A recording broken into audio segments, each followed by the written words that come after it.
636 খ্রিস্টাব্দে সংঘটিত ইয়ারমুকের যুদ্ধ ছিল ইসলামী ইতিহাসের অন্যতম গুরুত্বপূর্ণ এবং নির্ণায়ক যুদ্ধ। এটি মুসলিম বাহিনী ও বাইজেন্টাইন সাম্রাজ্যের মধ্যে সংঘটিত হয়েছিল এবং এই যুদ্ধে মুসলিমরা এক বিস্ময়কর বিজয় অর্জন করেছিল। মদিনায় ইসলামিক খিলাফত প্রতিষ্ঠিত হওয়ার পর মুসলিম বাহিনী দ্রুত আরব উপদ্বীপের বাইরের অঞ্চলগুলোতে তাদের আধিপত্য বিস্তার করতে শুরু করে। খলিফা হযরত আবু বকর রাদিয়াল্লাহু আনহু এবং পরবর্তীতে হযরত ওমর রাদিয়াল্লাহু আনহু এর সময়ে মুসলিম বাহিনী সিরিয়া, ফিলিস্তিন ও মিশরের দিকে অগ্রসর হতে থাকে। তবে বাইজেন্টাইন সম্রাট হেরাক্লিয়াস মুসলিমদের এই অগ্রযাত্রাকে থামানোর জন্য বিশাল এক বাহিনী প্রস্তুত করেন। মুসলিম বাহিনীর নেতৃত্বে ছিলেন মহান সেনাপতি খালিদ বিন ওয়ালিদ রাদিয়াল্লাহু আনহু, যিনি সাইফুল্লাহ বা আল্লাহর তরবারি নামে পরিচিত ছিলেন। তার সঙ্গে ছিলেন আবু উবাইদা ইবনে জাররাহ রাদিয়াল্লাহু আনহু, ইয়াজিদ ইবনে আবু সুফিয়ান রাদিয়াল্লাহু আনহু, আমর ইবনে আস রাদিয়াল্লাহু আনহু এবং সুরাহবিল ইবনে হাসানা রাদিয়াল্লাহু আনহু। বাইজেন্টাইন বাহিনী ছিল মুসলিম বাহিনীর তুলনায় অনেক বেশি সংখ্যায়, প্রায় 2 লক্ষ বাইজেন্টাইন সৈন্য, যার মধ্যে গ্রিক, আর্মেনিয়ান ও খ্রিস্টান আরবদের একটি বিশাল সংমিশ্রণ ছিল। তারা মুসলিম বাহিনীর বিরুদ্ধে অবস্থান নেয়। অন্যদিকে মুসলিমদের সংখ্যা ছিল মাত্র 30 থেকে 40 হাজার। এত বড় বাহিনীর বিরুদ্ধে যুদ্ধ করার আগে মুসলিমরা আল্লাহর উপর বিশ্বাস করে এবং সাহসিকতার সঙ্গে প্রস্তুতি গ্রহণ করে। যুদ্ধ শুরু হয় 15 আগস্ট 636 খ্রিস্টাব্দে এবং এইটি 6 দিন ধরে চলে। প্রথম কয়েকদিন মুসলিমরা কঠিন প্রতিরোধের সম্মুখীন হয়। বাইজেন্টাইন বাহিনী প্রথমেই তাদের বিশাল বাহিনীর জোরে মুসলিমদের কোণঠাসা করার চেষ্টা করে, কিন্তু খালিদ বিন ওয়ালিদ রাদিয়াল্লাহু আনহু এর অসাধারণ যুদ্ধকৌশল ও মুসলিম যোদ্ধাদের ঈমানী শক্তি ধীরে ধীরে তাদের বিজয়ের পথে নিয়ে যায়।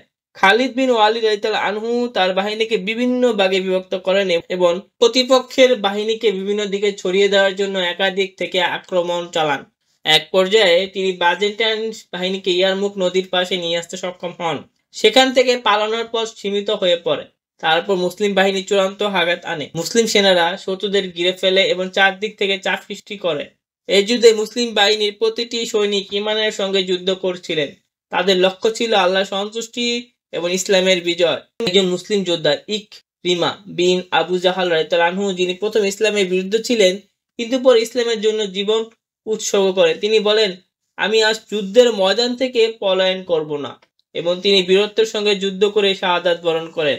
যুদ্ধের শেষ দিনে বাইজেন্টাইন বাহিনী সম্পূর্ণরূপে বিপর্যস্ত হয়ে পড়ে। মুসলিম বাহিনীর আক্রমণে তারা পিছু হতে বাধ্য হয় এবং অনেকে ইয়ারমুক নদীতে ডুবে যায়। তাদের বিশাল বাহিনীর অধিকাংশই নিহত হয় বা পালিয়ে যায়। ইয়ারমুকের যুদ্ধে মুসলিম বাহিনীর এই বিজয় ছিল এক যুগান্তকারী ঘটনা। এই বিজয়ের ফলে বাইজেন্টাইনরা সিরিয়া থেকে তাদের নিয়ন্ত্রণ হারায় এবং মুসলিমরা সেখানে স্থায়ীভাবে নিজেদের অবস্থান গড়ে তোলে। এই যুদ্ধে শুধু একটি সামরিক বিজয় ছিল না, এটি ইসলামের অগ্রযাত্রা একটি গুরুত্বপূর্ণ ধাপ ছিল। সিরিয়া, ফিলিস্তিন ও পরবর্তী সময়ে পুরো বাইজেন্টাইন অঞ্চল মুসলিমদের নিয়ন্ত্রণে আসে। এই বিজয়ের ফলে ইসলামিক খিলাফত আরও সুসংহত হয় এবং তার বিস্তার মিশর ও পারস্য পর্যন্ত পৌঁছে যায়।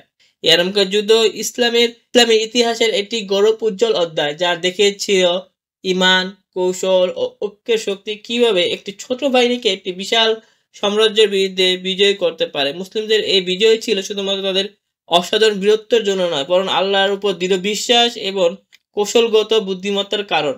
এই যুদ্ধের ফলে মুসলিমদের আধিপত্য কেবল সিরিয়াতে নয়, সমগ্র মধ্যপ্রাচ্যে ছড়িয়ে পড়ে।